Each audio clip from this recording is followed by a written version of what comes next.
مدارس امن کی پہچان امامت کی علامت ہے، مدارس امن کی پہچان۔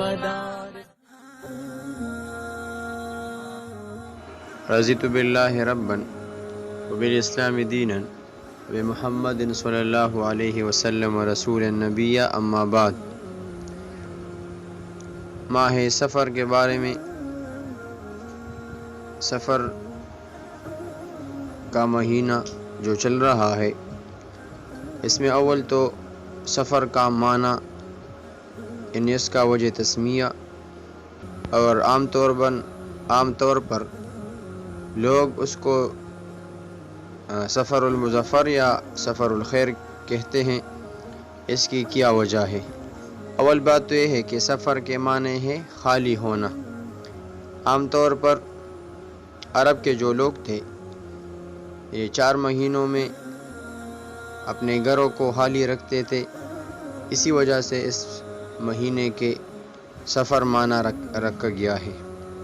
سفر کا معنی ہے خالی ہونا، کیونکہ سفر کے معنی لغت میں خالی ہونے کے آتے ہیں، اور اس مہینے میں عرب کے لوگ عموماً اپنے گھروں کو خالی رکھتے تھے، کیونکہ 4 مہینے جو ہوتے، ذی القعدہ، ذی الحجہ، محرم اور رجب، انہی مہینوں میں مذہبی طور پر ان کو جنگ اور لڑائی نہ کرنے اور مذہبی عبادت انجام دینے کا بطور خاص پابند کیا گیا تھا، اور محرم کا مہینہ گزرتے ہی اس جنگجو قوم کے لیے مسلسل 3 مہینوں کی یہ پابندی ختم ہو جاتی تھی، لہٰذا وہ لوگ جنگ، لڑائی اور سفر پر چل دیتے تھے، اور اسی وجہ سے ان کے گھر خالی ہو جاتے تھے۔ تو اسی وجہ سے اس ماہ کو سفر کہا کرتے تھے۔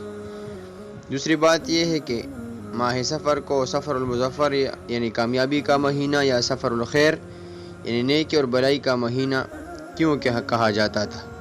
تو اس کی وجہ یہ ہے کہ لوگ ماہ سفر کو زمانے جاہلیت میں منحوس مہینہ سمجھتے تھے، کہ اس مہینے میں آسمان سے آفتیں اور بلائیں نازل ہوتی ہیں، اور اس مہینے میں انجام دیے جانے والے کاموں میں ناکامی اور نحوست آ جاتی ہے، اور شرعی اعتبار سے نحوست اور ناکامی کو کسی مہینے سے وابستہ کرنا صحیح نہیں تھا۔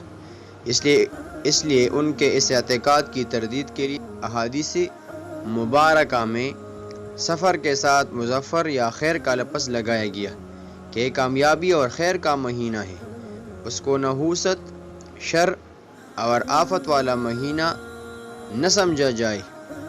اس مہینے کی وجہ سے کسی کام کے مؤخر کرنا یا کسی کام کو کرنا یہ بالکل درست نہیں ہے۔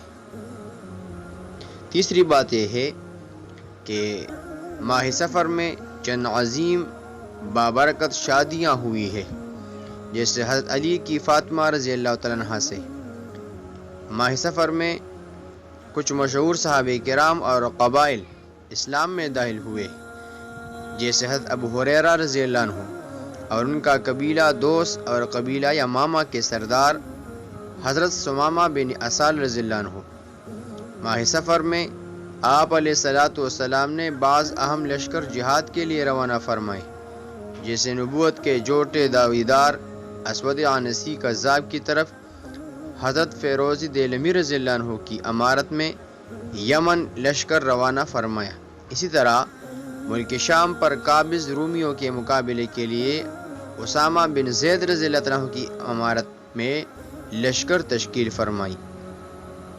اسی طرح ماہ سفر میں اس کے علاوہ اہم فتوحات و کامیابیاں ملی، جیسے دور فاروقی میں کسریٰ کا محل